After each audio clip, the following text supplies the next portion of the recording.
Welcome back to clean news Rajasthan की 10 फटाफट बड़ी खबरों में आपका स्वागत है। इससे पहले आप न्यूज को कहां से देख रहे हैं हमें कमेंट्स में बताना बिल्कुल न भूलें। साथ ही वीडियो को लाइक और चैनल को सब्सक्राइब भी करें।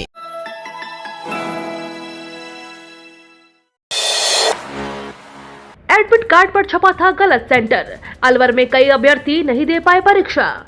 राजस्थान के अलवर में कल रीट की पहली पारी की परीक्षा में परीक्षार्थियों के एडमिट कार्ड में छपे सेंटर का गलत एड्रेस होने की वजह से कई परीक्षार्थी परीक्षा से वंचित रह गए। इसके बाद छात्र छात्राओं ने सड़क पर बैठकर जाम लगा दिया और इस दौरान काफी देर तक हंगामा चलता रहा। मौके पर पुलिस प्रशासन भी पहुंचा। पहली पारी की परीक्षा में एडमिट कार्ड में परीक्षा केंद्र का गलत एड्रेस होने से करीब आधा दर्जन अभ्यर्थी परीक्षा देने से वंचित रह गए। रीट परीक्षा में पकड़ा गया फर्जी परीक्षार्थी। राजस्थान शिक्षक पात्रता परीक्षा का आयोजन राजस्थान के 1376 एग्जाम सेंटर्स पर किया गया है। परीक्षा में 15 लाख से अधिक उम्मीदवार शामिल हो रहे हैं। एग्जाम आज भी जारी रहेगी। 23 अप्रैल यानी कल हुई परीक्षा में एक फर्जी परीक्षार्थी को पकड़ा गया है। परीक्षार्थी प्रेम प्रकाश की जगह फर्जी परीक्षार्थी झुंझाराम विष्णुई एग्जाम देने पहुंचा था। जानकारी के अनुसार फर्जी उम्मीदवार झुंझाराम बाड़मेर के धोरीमना का रहने वाला है। उम्मीदवार को शास्त्री नगर इलाके के IIT कॉलेज से पकड़ा गया है। राजस्थान के टूरिज्म सेक्टर को बड़ा तोहफा। राजस्थान के पर्यटन सेक्टर के लिए दोहरी खुशी का अवसर है। कुछ दिन पहले ही राजस्थान पर्यटन के मामले में देश में पहले स्थान पर आया था। पर्यटन मंत्रालय भारत सरकार द्वारा उत्सव पोर्टल पर जारी सूची में राजस्थान को सर्वश्रेष्ठ राज्य चुना गया है। इसके बाद दूसरी अच्छी खबर राजस्थान सरकार ने दी है। राजस्थान में पर्यटन को उद्योग का दर्जा दे दिया गया है। इससे यहाँ के पर्यटन क्षेत्र को विकास के नए अवसर मिलेंगे। राज्य के मुख्यमंत्री अशोक गहलोत ने घोषणा की है कि राज्य में पर्यटन अब उद्योग माना जाएगा। अवैध खनन के विरोध में धरना देते हुए जान दे बैठे संत, लेकिन नहीं जागी राजस्थान सरकार।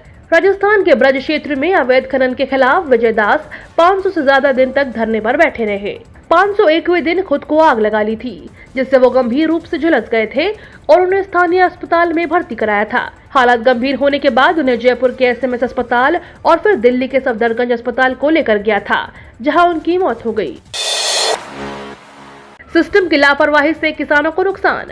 राजस्थान में लहसुन के गिरते दामों ने जहां एक और किसानों को चिंतित किया हुआ है, तो वहीं दूसरी ओर सिस्टम की लापरवाही की वजह से उन पर दोहरी मार पड़ी है।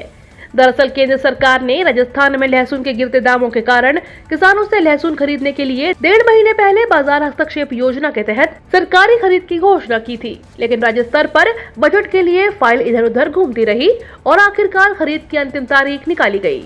अब मॉनसून आ जाने के बाद खरीद का मामला ठंडे बस्ते में चला गया है। द्रौपदी मुर्मू की जीत के बाद आज बीजेपी की बागड़ जनजाति गौरव यात्रा। देश को द्रौपदी मुर्मू के रूप में पहली आदिवासी राष्ट्रपति मिली है, तो राजस्थान बीजेपी इस मौके पर विशेष आयोजन कर रही है। बीजेपी के प्रदेशाध्यक्ष रविवार को बागड़ जनजाति गौरव पद यात्रा निकाल रहे हैं। इस यात्रा को बागड़ के आदिवासी अंचल में बीजेपी को मजबूत करने की कवायद के रूप में देखा जा रहा है, लेकिन राजनीतिक विश्लेषकों और पार्टी के नेताओं की नजर इस बात पर भी रहेगी कि बीजेपी इस यात्रा से कितनी मजबूती का संदेश दे पाएगी और आदिवासियों को कितना जोड़ पाएगी। राजनीति में यात्राओं की अहमियत को समझते हुए इस फील्ड में काम करने वाले लोग किसी बड़े वर्ग से जुड़ाव के लिए यात्रा का कोई मौका नहीं छोड़ते। बीजेपी के प्रदेशाध्यक्ष सतीश पूनिया भी इससे अछूते नहीं है। पीएम मोदी दिलाएंगे पेंशनर्स को 18 महीने का महंगाई भत्ता।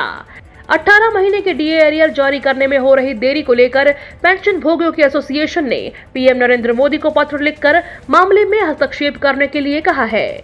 दरअसल मोदी सरकार ने कोविड के समय में करीब 1.5 साल तक DA और DR नहीं बढ़ाया था।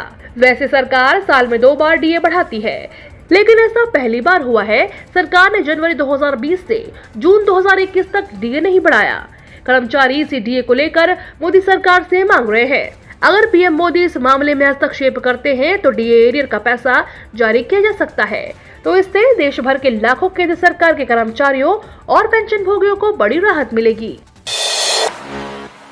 ममता सरकार के मंत्री पार्थ चटर्जी गिरफ्तार। कोर्ट ने 2 दिन की ED रिमांड पर भेजा। प्रवर्तन निदेशालय ने शनिवार को पश्चिम बंगाल सरकार में मंत्री पार्थ चटर्जी को गिरफ्तार कर लिया। बताया गया है कि उन्हें शिक्षक भर्ती घोटाले के मामले में अरेस्ट किया गया है। इसके बाद उन्हें स्थानीय अदालत के सामने पेश करने के लिए ले जाया गया। एक दिन पहले ही उनकी करीबी सहयोगी अर्पिता मुखर्जी के घर पर भी ईडी की रेड पड़ी थी। इस छापे में करीब 20 करोड़ रुपए मिलने का दावा हुआ था। हाथरस जैसी घटना न हो, गहलोत ने कांवड़ियों की सुरक्षा के लिए दिए निर्देश। राजस्थान के मुख्यमंत्री अशोक गहलोत ने कहा कि सावन के पवित्र महीने में राजस्थान से बड़ी संख्या में श्रद्धालु कांवड़ और गंगा जल लेने जाते हैं। प्रशासन को निर्देशित किया गया है कि सभी शिव भक्त कांवड़ियों की सुरक्षा एवं सुगम यात्रा सुनिश्चित करें, जिससे किसी भी प्रकार की अप्रिय घटना न हो और सभी श्रद्धालु सुरक्षित घर पहुंच सके। उत्तर प्रदेश के हाथरस में एक डंपर के कुचलने से 6 कांवड़ियों की मौत हो गई। मैं ईश्वर से मृतकों की आत्मा की शांति और परिजनों को हिम्मत देने की कामना करता हूं। मैं सभी वाहन चालकों से भी अपील करता हूं कि बारिश के इस मौसम में सावधानी पूर्वक वाहन चलाएं। थोड़ी सी लापरवाही भी इस मौसम में खतरनाक साबित हो सकती है। वन टाइम रजिस्ट्रेशन में करेक्शन की आज लास्ट डेट, इसके बाद नहीं मिलेगा मौका। राजस्थान लोक सेवा आयोग द्वारा वन टाइम रजिस्ट्रेशन डेटा तथा इसके माध्यम से भरे गए भर्ती आवेदनों में शैक्षणिक दस्तावेजों के अनुरूप संशोधन के लिए आज लास्ट डेट है। यह सुविधा 25 जून से शुरू की गई थी। इसके बाद इसके लिए दिया गया लिंक स्वतः ही निष्क्रिय हो जाएगा। आयोग के संयुक्त सचिव आशुतोष गुप्ता के अनुसार आयोग द्वारा लिए गए निर्णय अनुसार संशोधन का एक बार ये निःशुल्क अवसर अभ्यर्थियों को दिया गया है। अभ्यर्थी वन टाइम रजिस्ट्रेशन प्रोफाइल में संशोधन की अंतिम तिथि का इंतजार किए बिना यथा समय संशोधन कर लें। निर्धारित अवधि के पश्चात संशोधन का अवसर नहीं दिया जाएगा।